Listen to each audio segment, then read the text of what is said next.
Well, everybody, welcome back to the channel, and with it, another 2022 NFL Draft Grade video. For those that don't know, in the middle of the season, we did early grades on how each of these guys were doing in their rookie year, and with that being said, we have a full year now in. They're no longer going to be rookies, so we need to grade how they did in their rookie year and what we need to expect from them moving forward and what the team needs to do to ensure that they're in the best position. So, if that's something you enjoy, please hit the like button. Doesn't take too long to do. Hit the subscribe button and hit the notification bell as well so you don't miss out on new content when it drops, and join me on this journey. And with that being said, let's dive into these grades. So to start things off, we go to your first round selection, the 24th overall pick, Tyler Smith, offensive tackle, Tulsa. Let me tell you something, man. Tyler Smith proved me wrong in terms of what he can do at left tackle. You know, he was thrown into the fire and he responded well for a rookie. I mean, he was 21 years old going into this season. And considering all the pressure he had a great campaign, all things considered. Now, was he perfect? No. If he was perfect, I would have given him an A. But again, he's young. We'll see what his ceiling is. I want him to continue playing left tackle moving forward. And with that being said, I'm going to give Tyler Smith a B+. Space, why aren't you giving it an A? He wasn't a flawless guy at that position. If he was a guy that came in and had no issues whatsoever and, you know, I didn't have anything to complain about throughout the season, I'm not giving him a B+. But again, we're talking about his rookie campaign. It wasn't perfect, but for what it was, really damn good. B+. Next, Sam Williams, the 56th overall pick in the second round. This pick looks like one of those where you kind of stash as he continued to build his repertoire through the season, and you're going to most likely see him emerge in this upcoming season. I think that this was a really good pickup by the Cowboys. This guy really needs to get more reps, and I hope he does. I'm going to give this pick a B selection in terms of a grade. I understand that many people would grade this higher with the value in the second round and what he brought to the table. I think the problem for me is the volume. I need to see a little bit more from Sam Williams in 2023, and I hope we're going to get that. The guy had 4 sacks in his rookie campaign, and that's really going to determine how he goes, because I think he's going to end up being your Dorrance Armstrong replacement, because Dorrance Armstrong's on a 2-year deal, and this allows you to have Sam Williams walk through the door.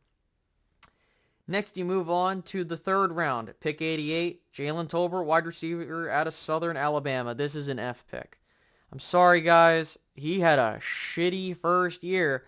You know, coming out onto the field and lining up off sides, whether it was his fault or not, dude, you can't be doing that. And he showed no resemblance of being ready. There were some things in the preseason that I liked, but when he hit the field in the regular season, it felt like the lights were a bit too bright for him. Sorry, guys. Jalen Tolbert's an F pick until he proves me otherwise. I need to see more from him next year. If not, the Cowboys whiffed in this third round selection. You can't afford to do that, especially with the strategy that they go with. Next, we move into the fourth round. Jake Ferguson, tight end, Wisconsin. Loved this pick when it happened, and I still love it now. Jake Ferguson is going to be your Dalton Schultz replacement, and I'm going to give this pick a solid B. I mean, the way that I look at it is there's not a whole lot of volume, 19 receptions, 174 yards, and 2 receiving touchdowns. But I think Jake Ferguson will get better as time goes on. Him and Peyton Hendershot have a nice little duo they got going on there. I think for me, when I look at Jake Ferguson, he reminds me a lot of Dalton Schultz when we selected him. A guy that's not going to be a top-level tight end, but he will grow into a guy that you can reliably depend on in the passing game. And he has shown what he can do to get vertical. And also when you throw him on bootlegs, what he can do after the catch. So with that being said, I cannot wait to see Jake Ferguson in year 2. Give me a B grade for him as well. Next, we move on to Matt Waletzko, offensive tackle, North Dakota. And this is the pick that came from the Amari Cooper trade. And the reason I laugh is Matt Waletzko is an F grade pick. He got hurt, and you didn't see anything from him. Now, he was in 3 games according to the stat sheet, but he did nothing for you. I felt like because he got hurt, you didn't see what he can bring to the table, and maybe this dude has some swing tackle ability or something like that, because we were kind of talking about how he's going to play left tackle and Tyler will play left guard. He hasn't shown anything. I'm going to just say right now, this is an F pick until we see anything come from it. Even if he's a backup, we need to see what he can do. Even in preseason, I understand that it's hard to go through these 5th round picks, but again, if you have no contribution to the team, even as a backup, it's an F pick. You didn't get anybody that's an impact guy, and also there's nothing on film to show that he's a good backup either. So, not trying to be harsh here, but that's an F pick for me. Next, arguably the steal of this draft.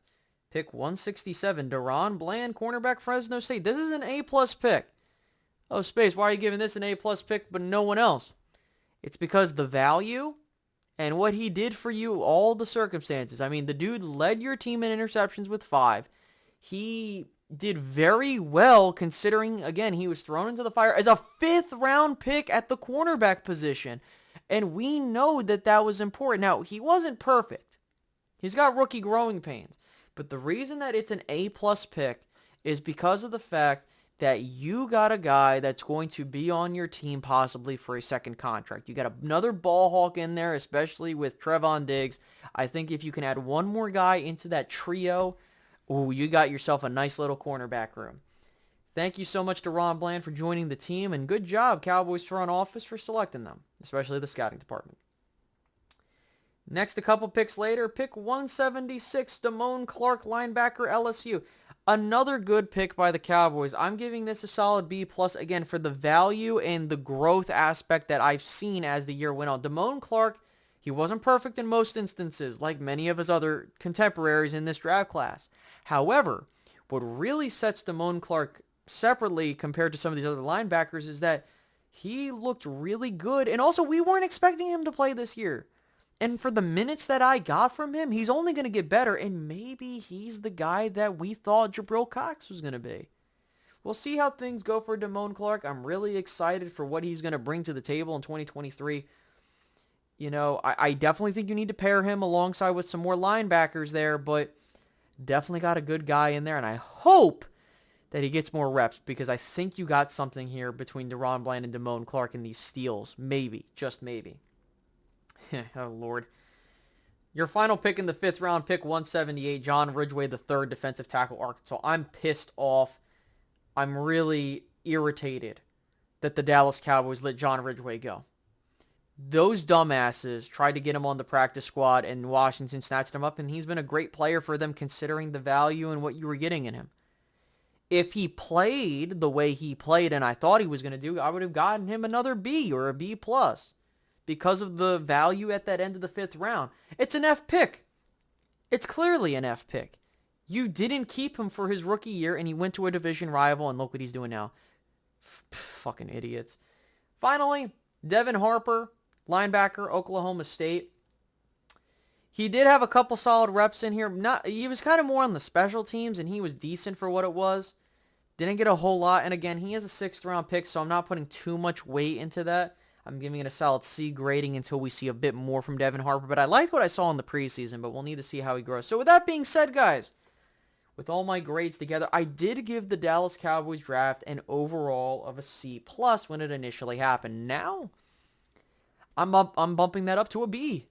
It's a solid B for me. I mean, the way that you look at how the Dallas Cowboys went throughout this draft process with the guys that they selected, they got a bunch of good guys, duds in between, but I think that this is something you can build upon. You need to go into free agency, you need to go into the draft and get some more guys, but with that being said, I like what I see what the Cowboys did.